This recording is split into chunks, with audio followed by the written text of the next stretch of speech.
Welcome back to the channel, everybody. Thank you so much for joining me and allowing me to continue to be your daily advocate. If you're new here or you're not subscribed for any reason, please do me a huge favor and hit the subscribe button. Thank you to all of you who have been watching and following me for so long. It truly means a lot, and I'm glad that I can be this person. The CEO of LBRY, which is a crypto platform, and they have their own coin, which is LBC.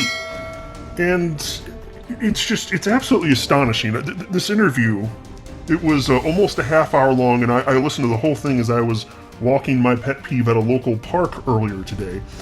And it is offensive and absurd how the SEC is tackling those that are trying to operate in good faith in crypto, and you may well be aware of that. But the CEO of LBRY, he highlighted the degree to which, and he used this word, he said that he's highlighting the degree to which the SEC is behaving like the mafia. That's what he said. And there's a clip of this interview that went on a little over 1 minute that Attorney Deaton shared on social media, and Attorney Jeremy Hogan happened to have watched that, and he said, this clip from John's interview with LBRY is insane. So I want to share with you some of the specifics and some of what Attorney Jeremy Hogan and Attorney John Deaton had to say on this topic, because frankly, some are arguing that the implications of this case with LBRY are going to be even more impactful to the broader world of crypto than what is happening with the SEC versus Ripple case. And then also I want to share with you this story for the later part of this video. Here's a headline from Cointelegraph. European Parliament votes against proof-of-work ban, providing huge relief to the crypto industry. And so for those of you that may not have been in the know, there's actually a risk that in the EU, proof-of-work cryptocurrencies like Bitcoin could have just been outright banned, which I think would have been absolutely horrible. So I'm going to share with you some of the specifics as well as thoughts on the topic from Attorney John Deaton, because, man, the degree to which crypto is just attacked the world over is insane.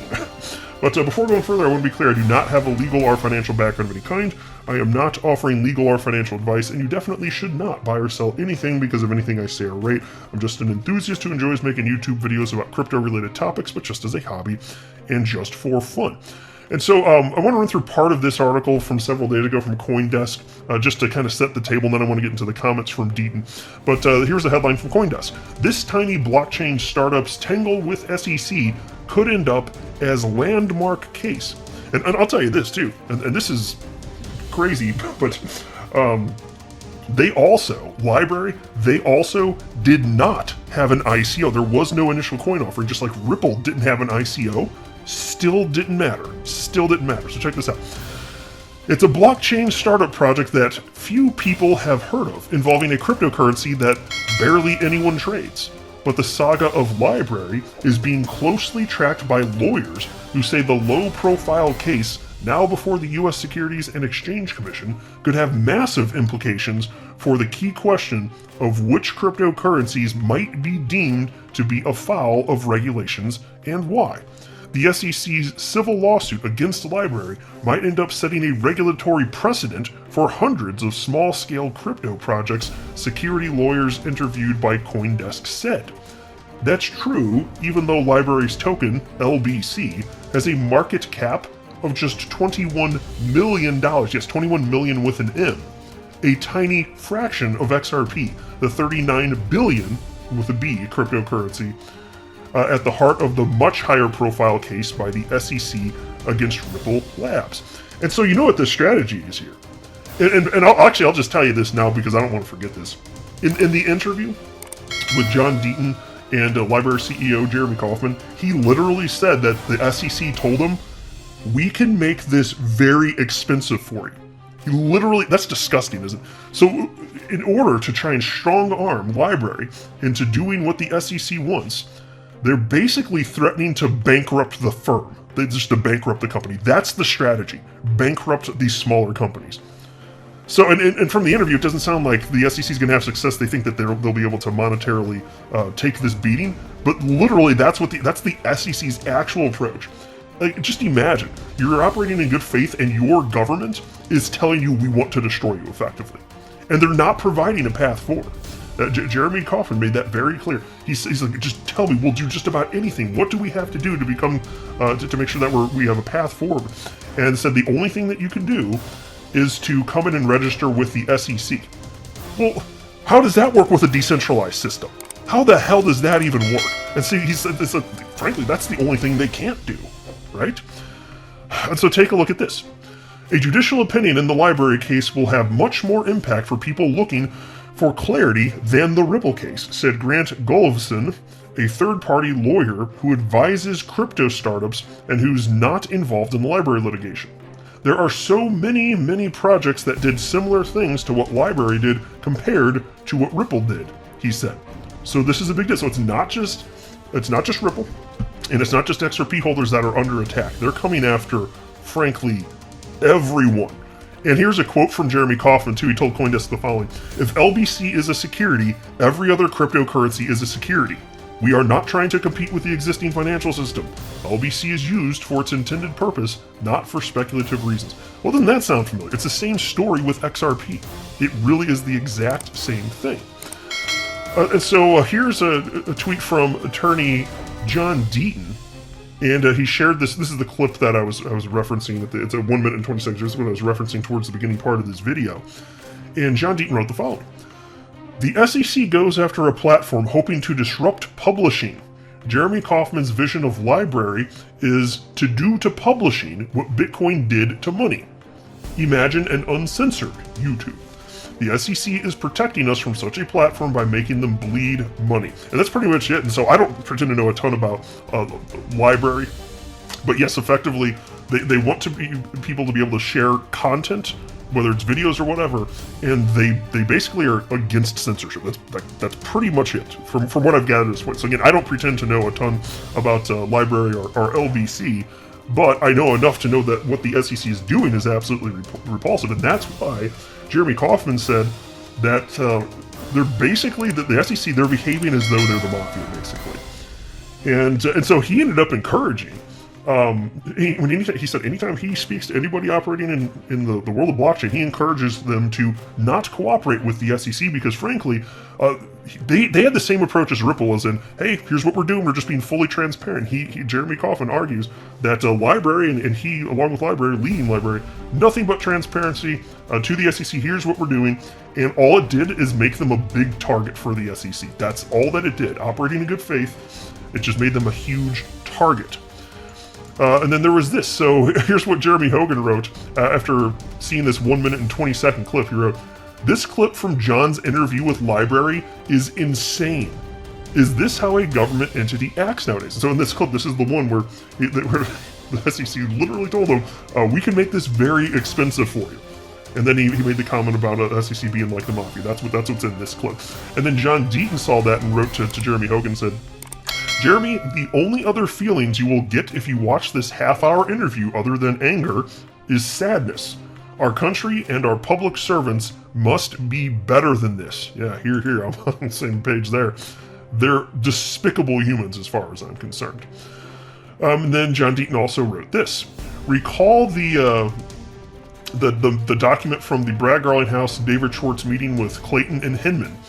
Frustrated," and so what he's referencing there is there was a meeting between them, Ripple CEO Brad Garlinghouse, Ripple CTO David Schwartz, and they met with Billy Boy Hinman and former SEC Chair Jay Clayton. And frustrated, Brad yelled the following. This is what John Deaton's writing here: "Ripple is living in purgatory because of the lack of clarity." Now Clayton tabled the issue and said, "Now tell us more about the technology. The meetings are precursors to suit." And so that's all that happened. Jeremy Kauffman went in with his crew and they gave a presentation to the SEC about what they're doing, like, hey, how do we become compliant? And then they just sued him. That's it. Better to just not play ball, apparently, right? And then there was this from Eleanor Terrett, who is a journalist at Fox Business Network. She checked out this interview, she watched it, and she had the following thoughts on this. "Lots of things stood out to me in this interview, but here's what resonated the most." And it's a quote from Jeremy Kauffman. "I tell blockchain entrepreneurs to obscure everything you're doing. Hide as much as you can. There's no sense in which by being a good guy, you're going to avoid it." End quote. And then Eleanor writes, "It's crazy to me that this is the kind of sentiment SEC has fostered among blockchain entrepreneurs. That even if you play by the rules, you're still going to get dinged because there actually are no rules. This is certainly a case to pay attention to. So anyway, it grinds my gears. I'll tell you what, I'm going to go ahead and link to John Deaton's interview. I'm going to try and remember to do that anyway, so if I don't forget, then there will be a link to it in the details section of my video. I encourage you to check it out. It's just, it's crazy what's included in there. Now, speaking of just crypto in general being under attack, let's switch gears to this story now. This one was titled, European Parliament Votes Against Proof of Work Ban, Providing Huge Relief to the Crypto Industry. Earlier on Monday, members of the European Parliament's Committee on Economic and Monetary Affairs voted against a version of Markets in Crypto Assets, or MICA, bill that could have effectively banned proof-of-work-based cryptocurrencies within the EU. This comes as a huge relief for the crypto industry, whose representatives had previously warned about the threat of a hardline regulatory scenario. And so, look, this wouldn't have impacted XRP directly, but having the crypto asset class under attack, no, I'm not for that. I'm pro-Bitcoin. I've held Bitcoin since November of 2017, and I don't like the politicians and bureaucrats picking winners and losers. I despise it. And this is actually a closer call than you might think. I think down here they cite that people that voted against this restrictive version of what was drafted, 32 voted against it, 24 voted in favor of it. So it seems like it really wasn't even that far off. And if you think that this would have been good for XRP specifically, again, I encourage you to change your thought on that. And John Deaton spoke to that effect. So check out what John Deaton had to say about this earlier today. The day the SEC vs. Ripple case was filed, claiming present-day XRP constitute unregistered securities, and every day thereafter, I've argued tribalism is the greatest threat to crypto. Many people and XRP haters either celebrate it or ignore it, living in their tribal bubble. Many of us recognized the XRP lawsuit for what it wasn't. It wasn't filed for the sole reason of enforcing U.S. securities laws. If it were, the allegations would have been limited to specific sales made by Ripple at specific times. Instead, the SEC attacked the token itself. I pleaded with intelligent leaders in the Bitcoin community, i.e. Anthony Pompliano, that claiming secondary market XRP sold independent of Ripple 8 years after the fact and arguing it retroactively was a threat against all crypto. Just read the complaint. The SEC didn't allege fraud or misrepresentation, but intentionally used fraud-like language to divide the community and make the lawsuit appear to be a Ripple-only issue. On January 1st, 2021, I filed a writ of mandamus claiming it appeared to be a divide-and-conquer strategy. Bitcoin maxis applauded the SEC. Ethereum founders like Joseph Lubin celebrated the SEC, publicly praising the amazing job the SEC was doing in this space. It was wrong. Government overreach is bad anywhere and everywhere. The market should choose winners and losers, not government. The proposed EU ban on proof of work is also wrong. So pause, just to note, and you probably already gathered this, why do they have trouble? Why is this even an issue? Proof of work cryptocurrencies like Bitcoin, why are they being targeted here? Because they use a lot of energy relative to, I don't know, I guess it doesn't matter what it's relative to, they just think that it's a lot of energy. And which still, look, I think it's silly to be using inefficient cryptocurrencies when there are efficient ones, but again, I'm with John on that the market should just figure this out. And so if everybody else doesn't care, okay, fine.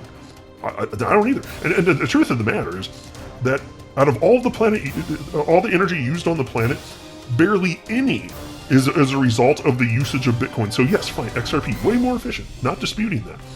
But I just don't like to see Bitcoin being attacked just because it's not energy efficient. I don't like to let the market figure it out.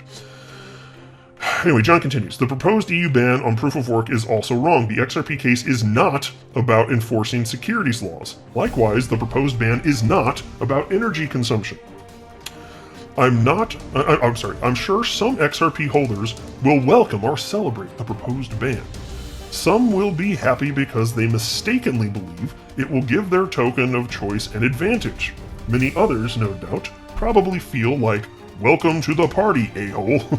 I'm censoring that, of course. Some of my fellow XRP holders will disagree with me, and that's okay. We can disagree on some things and still be on the same team. So enjoy your day, everybody. I'm always here for you.